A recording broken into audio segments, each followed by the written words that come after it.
Imagine a silent forest in the dead of winter. Snow clings to the branches, the air is thin and brittle, and deep in the woods stands a lonely, forgotten trailer.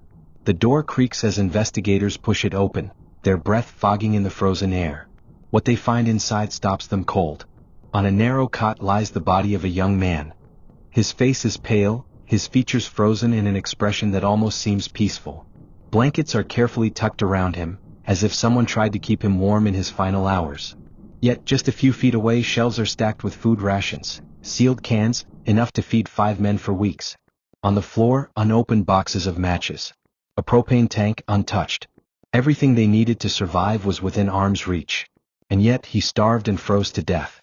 This discovery was more than strange, it was impossible to explain. Who had wrapped him so neatly? Why didn't he or anyone else use the supplies? And what happened to the 4 other friends who vanished with him? 17 weeks earlier, 5 young men, full of life, full of laughter, had gone to watch a basketball game on an ordinary Friday night. They never came home. Their families searched, their community prayed, but the boys had vanished into thin air. The only clue left behind was an abandoned car, stuck on a desolate mountain road miles away from their intended route. The engine worked. The tires were fine. Yet the 5 of them had walked away into the wilderness as if guided by something unseen. The camera flashes quick, haunting images. A grainy photo of the friends smiling in the bleachers, unaware of what was coming. The car, half buried in snow, headlights dark, sitting like a tombstone at the edge of the forest. The eerie outline of the trailer, isolated in the woods, hiding a truth more disturbing than anyone. Inside the remote trailer, police found blankets neatly tucked around a lifeless body, yet food and supplies sat untouched on the shelves.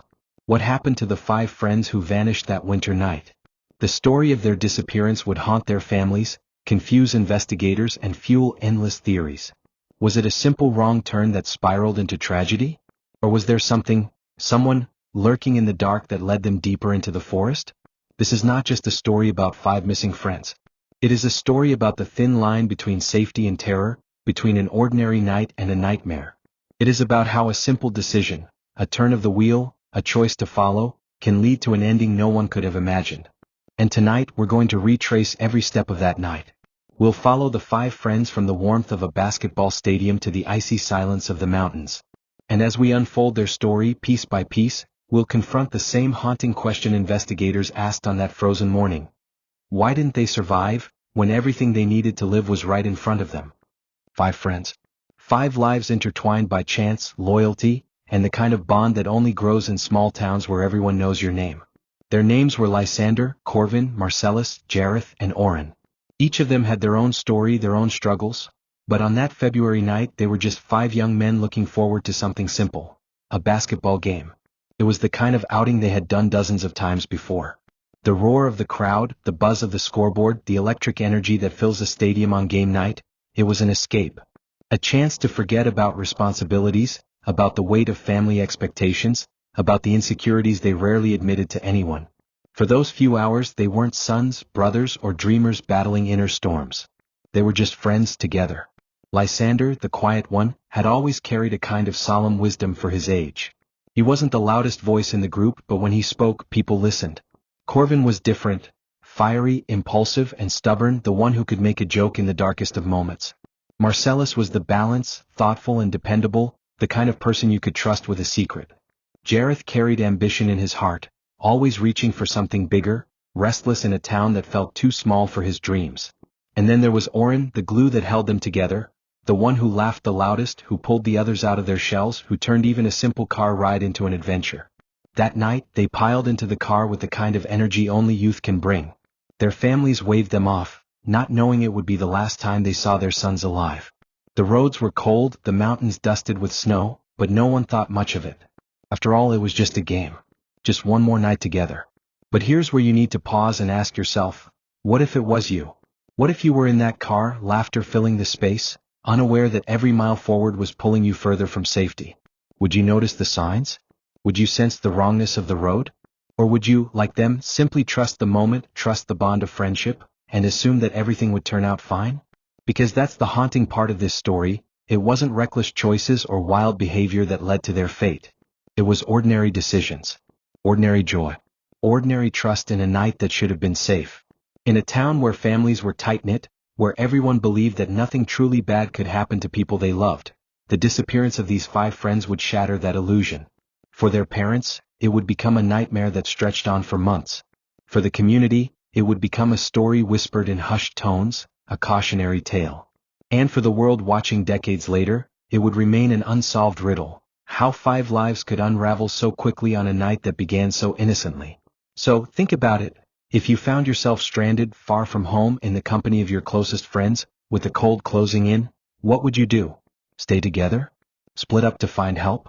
Or trust that someone would eventually come? The answers might seem clear now.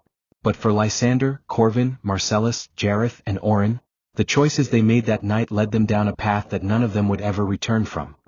The night of the game felt alive. The stadium buzzed with energy, cheers rising with every shot, the air thick with popcorn, sweat, and excitement. Inside, the 5 friends, Lysander, Corvin, Marcellus, Jareth, and Orin, sat shoulder to shoulder, laughing, clapping, shouting encouragement as though the outcome of the game mattered more than anything else in the world. For a few hours they were free, no burdens, no worries, just the unbreakable rhythm of friendship. For their families, it was just another Friday night. Mothers reminded them to drive safe. Fathers trusted that their sons would return as they always did. No one thought this would be the last time they'd see them alive. When the game ended, the boys climbed into Jareth's car, a sturdy sedan that had carried them on countless late-night drives before. The route home should have been simple, a straight shot south, familiar roads they could drive in their sleep. But that night, for reasons that still baffle investigators, they took a detour. Instead of heading home, they turned toward the Sierra Nevada mountains, climbing narrow, icy roads that twisted deeper into wilderness. Why leave the safe, familiar route? Did they follow a wrong turn? Was it curiosity? Or was someone guiding them, someone, or something, they trusted? The further they drove, the darker the road became. Snow lined the shoulders, the temperature dropped, and the stars above stretched across an empty sky. Then, somewhere in the dead of night, they stopped. The car was later found abandoned on a lonely mountain path. The keys were gone, but the engine was in working order.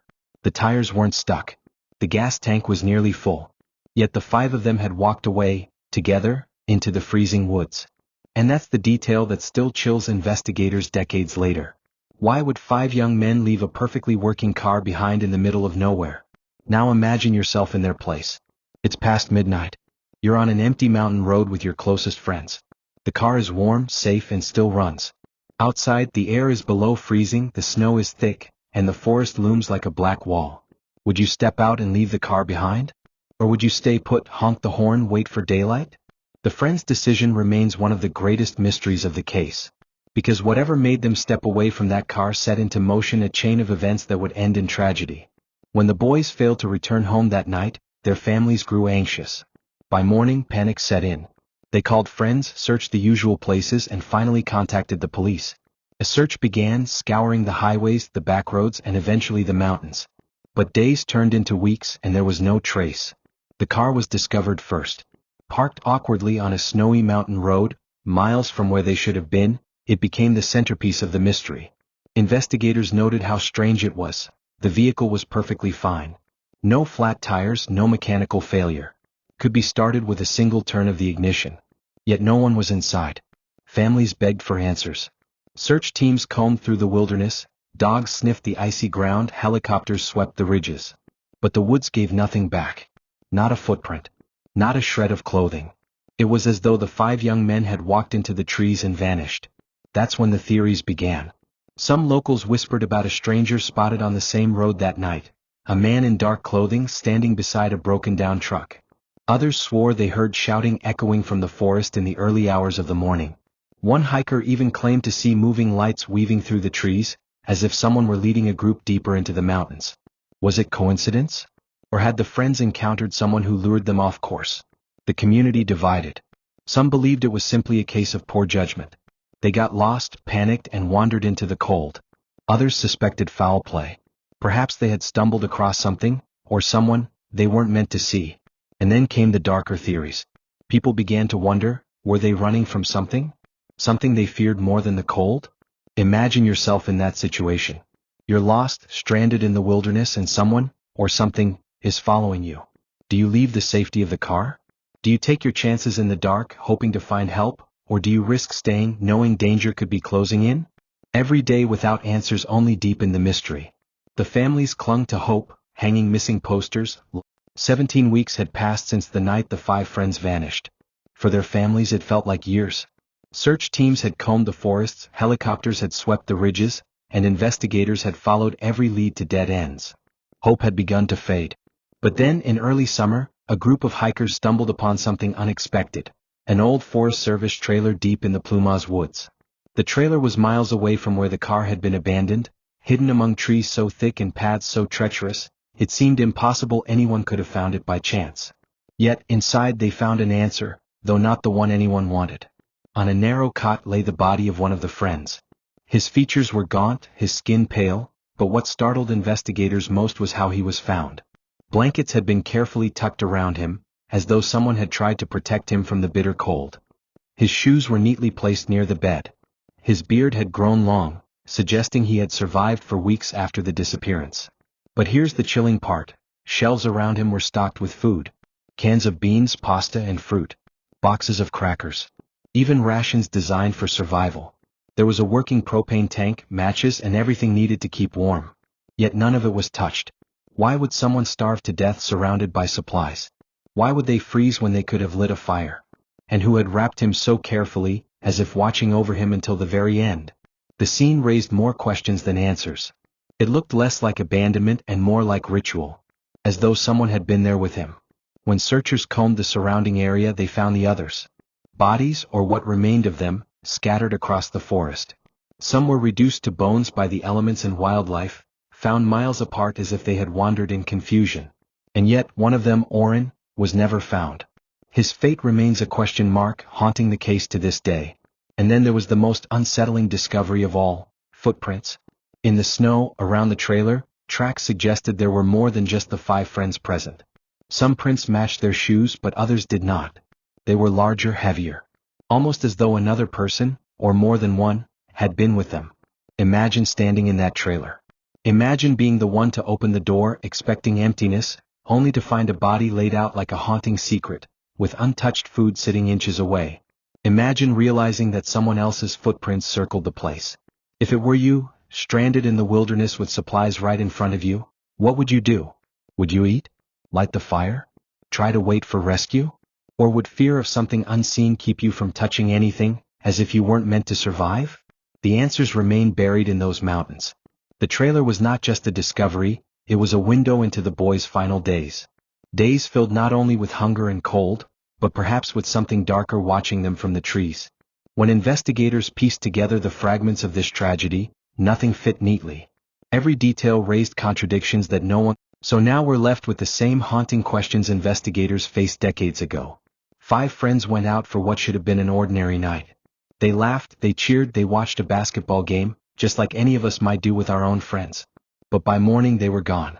17 weeks later, 4 were discovered, frozen, scattered across the wilderness, one tucked neatly into a bed inside a trailer stocked with food and heat that was never used. And the 5th? Orrin was never found. His fate is still a shadow on the story, an open wound no one has been able to close. And here's where I want you to pause. Forget for a moment that this is a story from the past. Imagine it's you. Imagine you and your closest friends take a wrong turn on the way home. You find yourself stranded, the cold creeping into your bones, the silence of the forest pressing in on you. You see a cabin or trailer in the distance. Inside there are supplies, warmth, everything you need to survive. But fear, confusion, or maybe something unexplainable keeps you from using any of it. What would you do? Would you stay together? Would you split up and search for help? Would you use the supplies? Or would panic and fear make you walk away into the dark, even though the answers were right in front of you? That's why this story unsettles people even decades later.